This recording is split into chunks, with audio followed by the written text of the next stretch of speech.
The New York Times has issued a formal correction to its coverage of an explosion at a Gaza hospital last week, writing, quote, "Given the sensitive nature of the news during a widening conflict, Times editors should have taken more care with the initial presentation and been more explicit about what information could actually be verified."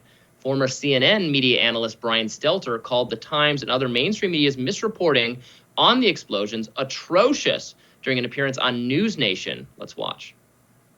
You know, sometimes, Dan, you're out there criticizing the media, and I want to defend the media, but there is no defense here. This was an atrocious series of mistakes by many different major newsrooms all around the same time on Tuesday. And unfortunately, I don't think there's been enough follow-up or accountability to make sure it doesn't happen again. I've noticed oftentimes in breaking news stories, breaking news scenarios, when information is lowest, interest is highest. And by the time we actually know the facts, people move on. Well, this was one of those cases, but it was even worse because when the stakes are highest, it seems the standards were the lowest, and it should be the opposite. The standards should be the highest when the stakes are as high as they are right now. What do you The University of London's Forensic Archives team and veteran war crimes investigator are suggesting, not definitively yet, that the Gaza hospital attack was, quote, more consistent with the impact marks from an artillery shell fired by the Israelis than by Palestinians. The Biden administration has told the international community they believe an international investigation into the hospital blast would be inappropriate, prompting one ex-user to ask, why would the U.S. oppose such an investigation if it believes Israel didn't do it? So yeah, Robby, as we've discussed, there have been a lot of kind of counter narratives and explanations that have been offered, including by Channel 4 News that did an investigative look at this and came to some different conclusions, none conclusive yet. And I do think that it's worth making some assessments, adjustments, criticisms of how the media handled the hospital bombing last week. But as I said last week, I think that jumping to conclusions in the other direction based on Israel's internal analysis and the U.S.'s choice to basically co-sign that analysis is also sort of premature. Well, I mean, the U.S. co-signed Israel's analysis after doing its own investigation, and you should never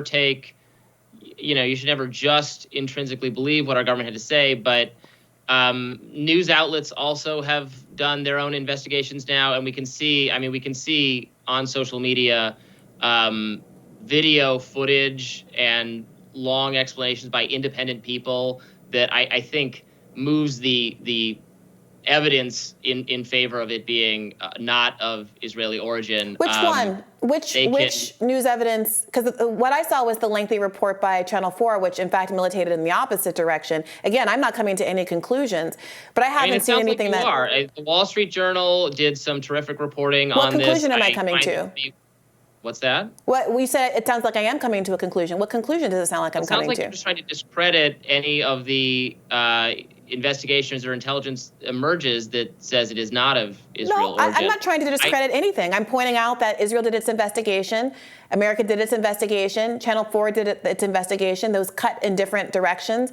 And I agree with people, frankly, that are asking why and calling for an independent UN investigation. Why has that been shut down by the West and its allies?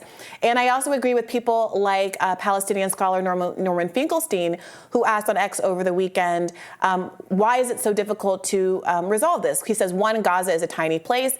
U.S. intelligence was intensively monitoring the area. Why doesn't the U.S. simply publish its satellite imagery? It does feel like this has some echoes of the Nord Stream bombing, where there wasn't a lot of access that was given to independent outside people. They voted down the UN resolution to have an independent UN investigation. And I think that in and of itself does start to raise some questions. I mean, I've seen the video footage of the explosion hitting the hospital as the rockets are being fired by Palestinian Jihad, that group. The Wall Street Journal's report on this is very not totally definitive. This is a news. This is a news outlet.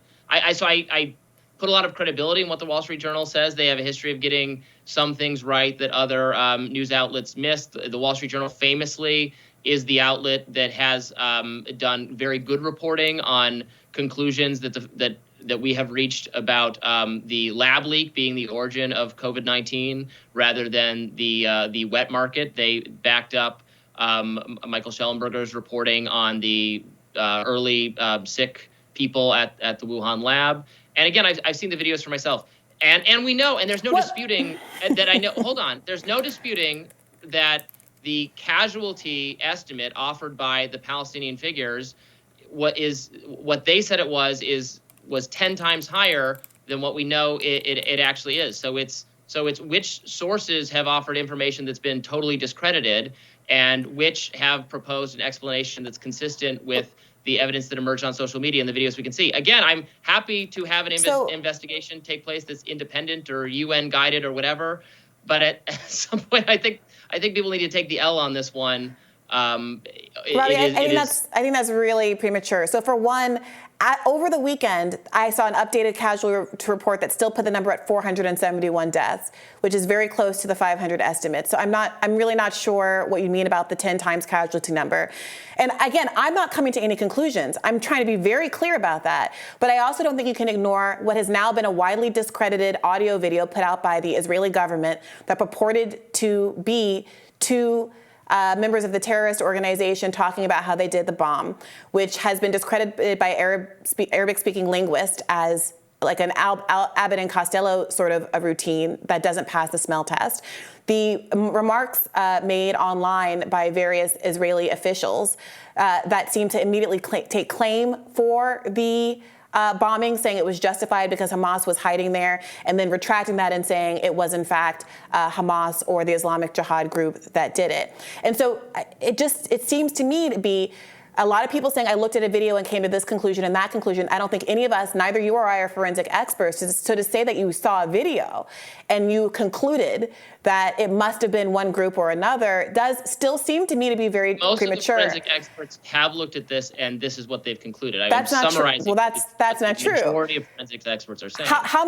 What is the number of forensic experts that you're putting on one side of the till here versus on the other side? The ones consulted by the Israeli government, the U.S. government, and news media groups all say it is more likely to have been a Palestinian jihad, and then also the analysis I see from amateurs on social media all points in that way. That's not true, Robby. It's just a few Palestinian or indeed even Hamas sympathetic people saying otherwise. So Channel 4 News is now a Hamas sympathetic organization? You can pick 99 people say, well, here's what the evidence says, and you can pick the one that says, fine, you can do that, but it's Robby, clear that it's pretty likely at this point we know what happened. It does seem like it's odd to say that an independent news organization is Hamas sympathetic, but not pointing out that Israel is obviously Israel sympathetic, and that raises some questions about the integrity of their analysis, especially given that they lied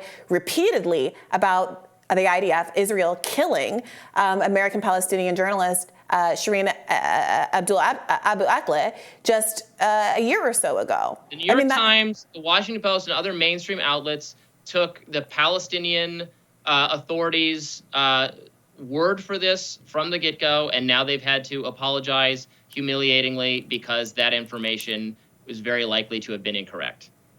I don't think that's the case. Moreover, I think Brian Stelter's analysis is kind of interesting because, if anything, the New York Times initial headlines were really did actually say Palestinian group says. So when they reported on the hospital bombing and described it as having been done by IDF, they said Palestinian groups say. So the caveat, frankly, was in there that they were relying on the intel of one group. And then as the headline began to change, well, it became Israel says this. And so while both headlines ended up getting pushback from some pro-Palestinian factions of the internet for caveating it too hard, I think they actually did throw that pitch right down the middle and at least report on whose intelligence they were running, as opposed to just saying it as truth. So I don't know that they should deserve as much criticism for this story as Brian Stelter is behaving as they did. It is interesting that when the 40 beheaded baby lie circulated around the world up to the level of the president who said it, the president didn't even personally apologize. His people put out a statement saying that he had not, in fact, seen images of 40 beheaded babies, and that lie did not get any of the same scrutiny. I'm sorry? That's an exaggeration. We've now seen there are photos of headless babies, of blown apart babies. Well, if that's the standard, if you're allowed to almost get a story right, Robby, Israel has bombed a number of hospitals, and while everyone was talking about who bombed this particular hospital, Israel did in fact bomb an Orthodox church that ultimately ended up in the deaths of two of a former Congress member's family members. They've now shown forensics evidence of mother and child, or father and child, parent and child, tied together, burned to death. Their insides mixed together, the remains mixed together. I mean, absolutely barbaric, horrible. Wait a minute, Robby. Your argument is now that it's fine to lie and fabricate a story about 40 beheaded babies being found at a specific location. That was a specific story. Joe Biden did not say 40 beheaded babies. He said he saw photos of beheaded babies, and those photos do exist. So wait. No, Robby, his own people, his own administration put out a statement denying that he had seen those photos. So now you're covering for Biden in a way that Biden isn't even trying to cover for himself. His own administration put out a statement saying that Biden had not personally looked at any photographs. Period. So why are you now trying to run They're cover for this? They're available on Twitter. You can see them. Photos that is not of the story, mutilated Robby. babies. Do you think it is appropriate for the President of the United States to represent that he had corroborated a widely circulating story about 40 beheaded babies because he had personally seen pictures of them? He does not even lay down what the graphic state of the victims' remains. You don't have to play it down, Robby. You should absolutely. You should absolutely talk about the real stories that happened, but the real tragedies don't allow you to lie and fabricate fake tragedies. You keep saying lie. Yes, I do. There are tons of bodies of dead babies in various states, including headless. So it's a lie. I'm sorry. I don't feel like we need to keep doing this because Biden already admitted that he lied. Biden's administration already came out and said this, so I don't have to argue with you. Biden's already made this concession. But I do think the Biden administration say the words "we lied." No, it said that Biden did not, in fact, see what he just said he saw. So you can characterize that in any way that you want. But Biden, immediately after he came off of the stage, they released a statement.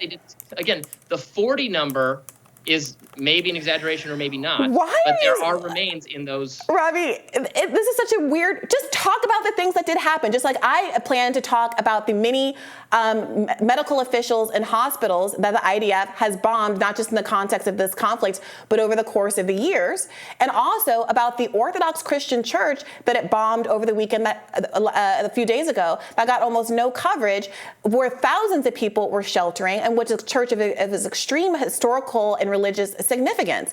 So if the argument is that there has been violent atrocities committed against Israelis, talk about that. That's absolutely true. And it is also completely true that the IDF has bombed all of these civilian targets. That is absolutely true. I'm sorry? Well, you keep downplaying and denying it.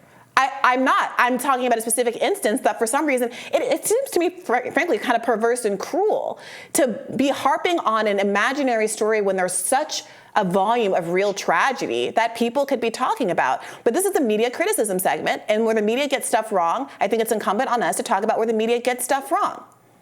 Well, I didn't bring it up, you did, but it's not imaginary. There are photos of blown apart babies, and I don't see the need to really pick at it past that. But there are also a lot of Palestinian dead as well. I'm not casting aspersions on that. I think it's awful. I hope more Americans hear from what former Representative Amash had to say about his family members and what happened to them, so that there can be pressure for peace. We agree on that, and we agree on the necessity of getting the facts right and reporting them and trying to explain to our audience what the state of the evidence suggests without a lot of certainty, because we could be wrong and new evidence could emerge. But I think the bulk of the evidence in the hospital case points to Palestinian wrongdoing, and I think there plenty of evidence has emerged. It points to Islamic Jihad wrongdoing. Right, not the Palestinian people. And I appreciate you bringing up those Palestinian children's death, because it is the case that there have been more Palestinian children killed in this tragedy than all Israelis killed, period. Now the number is 1,700 Palestinian kids dead after the horrific events of October 7th, in which 1,300 or maybe up to about 1,400 now Israelis were killed. So it is important to keep that in mind. I appreciate you bringing that up, Robby. All right, stick around. This is horrible stuff, but we have more Rising for you right after this.